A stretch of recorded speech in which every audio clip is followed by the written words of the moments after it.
महाभारत युद्ध पौराणिक युग में लड़ा गया सबसे बड़ा युद्ध था, जिसमें लाखों की संख्या में योद्धा वीर गति को प्राप्त हुए थे। इस महायुद्ध के कारण संपूर्ण भारतवर्ष की भूमि योद्धा विहीन हो गई थी। कुरुक्षेत्र में भाग लेने वाले सभी योद्धा पुरुष थे, लेकिन क्या आप जानते हैं कि युद्ध के बाद वीर गति को प्राप्त हुए सैनिकों की पत्नियों को क्या हुआ? आइए हम जानते हैं आज की वीडियो में कि महाभारत युद्ध के बाद विधवाओं का क्या हुआ। महाभारत ग्रंथ के आश्रमवासी पर्व के 33वें अध्याय के अनुसार महाभारत युद्ध के पश्चात पांडु पुत्र युधिष्ठिर का हस्तिनापुर के नरेश के रूप में राज्याभिषेक हुआ। इसके पश्चात पांचों पांडव राजकाज के साथ अपने ज्येष्ठ पिता धृतराष्ट्र और बड़ी मां गांधारी और माता कुंती की दिन रात सेवा करने लगे। पांडवों की सेवा धृतराष्ट्र और गांधारी धीरे धीरे अपने पुत्रों के शोक से बाहर आ गई। इस तरह 15 वर्ष का समय बीत गया।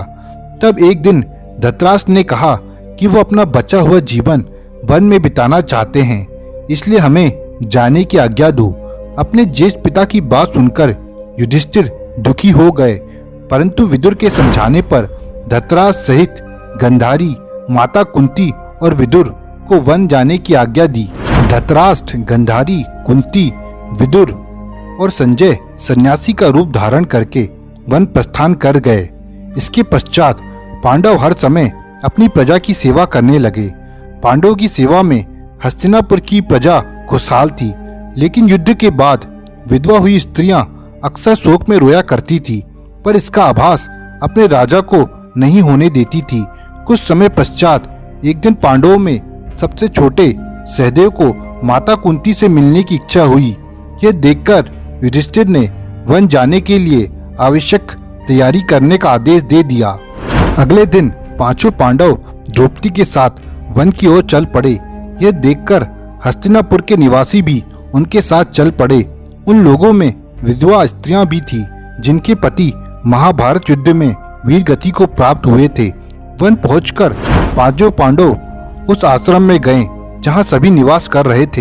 कुछ दिनों के पश्चात महर्षि वेदव्यास उस आश्रम में पांडव से मिलने आए, परंतु महर्षि वेदव्यास ने देखा कि पांडव सहित हस्तिनापुर के निवासी युद्ध में मारे गए परिजनों के शोक में डूबे हुए हैं। ये देखकर महर्षि वेदव्यास ने कहा कि आप युद्ध में वीर गति को प्राप्त हुए योद्धा की चिंता मत करो।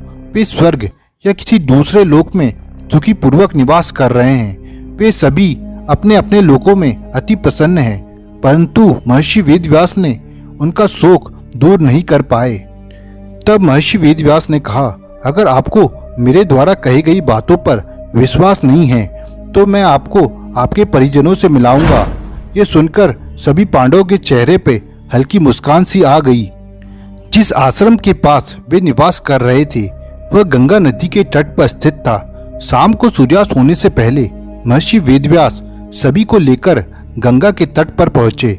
फिर सूर्यास्त के बाद अपने तपोबल से महाभारत युद्ध में मारे गए सभी योद्धाओं का आह्वान किया। महर्षि के आह्वान से सभी योद्धा एक एक करके गंगा जल से बाहर निकलने लगे।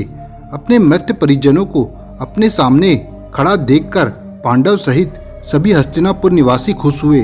फिर सभी ने अपने परिजनों से बात की।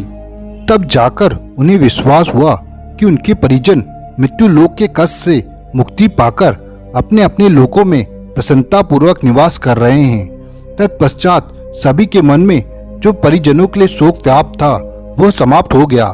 कुछ समय पश्चात सभी मारे गए योद्धा गंगा जल में डुबकी लगाकर अदृश्य होने लगे। तब महर्षि वेदव्यास ने विधवा स्त्रियों से कहा कि जो विधवा स्त्री अपने पति के साथ लोक जाना चाहती है वह गंगा जल के पवित्र जल में अपना जीवन त्याग कर जा सकती है। इतना कहते ही सभी विधवा स्त्रियों ने जल में डुबकी लगाकर अपना जीवन त्याग दिया और अपने पति के साथ उसके लोक में चले गई। तो दोस्तों, आपको कैसी लगी ये वीडियो आप कमेंट बॉक्स में कमेंट करें और हमारे चैनल को सब्सक्राइब करें।